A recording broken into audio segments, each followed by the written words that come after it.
Biblia inasema akakusanya wakuu wa makuhani wote na waandishi wa watu, akatafuta habari kwao. Kristo anazaliwa wapi? Wako watu wanatafuta habari zako sahihi. Wako watu wanatafuta ulizaliwa wapi. Maana kila wakikuangalia wanaona ukamatiki. Kila wakikuweka kwenye ramli ya ushikiki. Tunafanya nini tumjue huyu mtu? Wanatumwa watu wa kutafuta historia yako. Kaa mbali na watu wanaotaka kukujua maisha yako. Kimbia watu wanaotaka kukujua maisha yako. Mtu anayechunguza unaitwa nani? Baba yako anaitwa nani? Mama yako anaitwa nani? Ukoo wako ni nani? Kaa mbali na watu wa namna hiyo, maana walitumwa kwenda kutafuta amezaliwa wapi. Amezaliwa Kitwana sio Nkani? Amezaliwa kwenye kabila la nani? Amezaliwa kwenye ukoo wa nani? Huyu jina lake ni nani? Ogopa wapelelezi wa maisha yako. Kaa mbali, keep distance. Haleluya. Ukimwona anakuja namna hiyo, mpe nafasi akae kule ukae huko. Usiwe mwepesi wa kuelezea mambo yako. Mimi ukoo wangu ni fulani, nimezaliwa sehemu fulani, baba yangu ni fulani, bibi yangu ni fulani. Wametumwa wakaangalia ile nyota, amezaliwa wapi?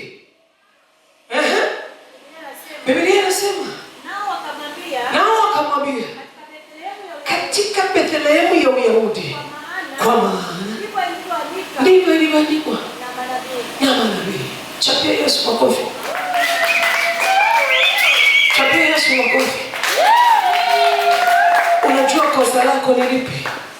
Kosa lako ni kuwa mwepesi kuamini watu. Kosa lako ni kuwa mwepesi kueleza mambo yako. Kosa lako ni kuwa mwepesi kubadilishana vitu vya rohoni.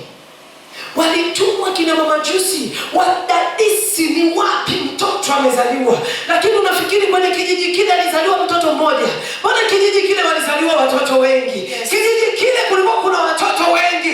Lakini kwa nini huyu mmoja tu alikuwa anatafutwa? Kwa sababu alikuwa ni mtoto wa pekee. Kwa sababu alikuwa ni mtoto ambaye alikuja kimiujiza. Sikiliza nikwambie. Ingelikuwa ni wewe umechumbiwa. Unajua kuchumbiwa na kosa imeenda Yusufu alichumbia. Wakati anachumbia kabla ya ndoa, akaona mwanamke ana mimba. Unajua ilikuwa ni aibu sana. Ni vile hawakutueleza kwenye Biblia. Mwanamke ana mimba. Halafu unanijia from nowhere unaniambia eti mimi sijawahi kulala na mwanaume.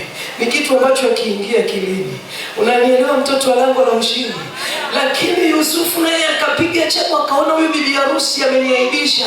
Kwa nini ameniaibisha? Kwa sababu ana mimba na mimi ndo nimemposa. Ina maana jamaa ya kwetu inaona kabisa mimi tayari nimeshatembea na huyu binti na hii mimba ni yangu. Yusufu naye akakaa kimya kimya akawa anafikiria jinsi gani ya kumkataa Mariamu. Kwa hiyo akiwa amelala anawaza jinsi ya kukataa, jinsi ya kuvunja mahusiano. Wapo watu wamekaa wanawaza jinsi ya kuvunja mahusiano na wewe kwa sababu tu umemzaa huyo mtoto, kwa sababu wameambiwa mimba sio yao, kwa sababu wameambiwa kwamba mimba imezaliwa nje ya ndoa.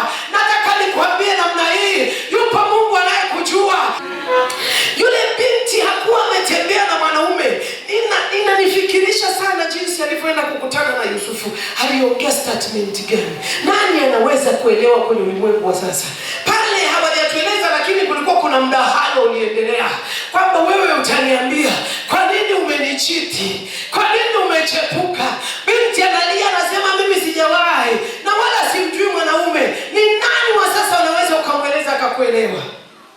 Lakini Yusufu akiwa anapanga kumwacha Mariamu, kwenye usingizi mnene alisikia sauti ikimwambia, nataka nikuambie kwenye hali hiyo hiyo unayopitia ya kukataliwa na huyo baba wa mtoto wako, ya kukataliwa na yule mume, kwenye usingizi mnene Mungu atamshika, mwambie rudi kwa mke wako, nenda mkalee mtoto pamoja, nenda mkakumbatiane tena, nenda mkarudisha upendo, maana kuna jambo ambalo Mungu anataka litende kwenye maisha yako.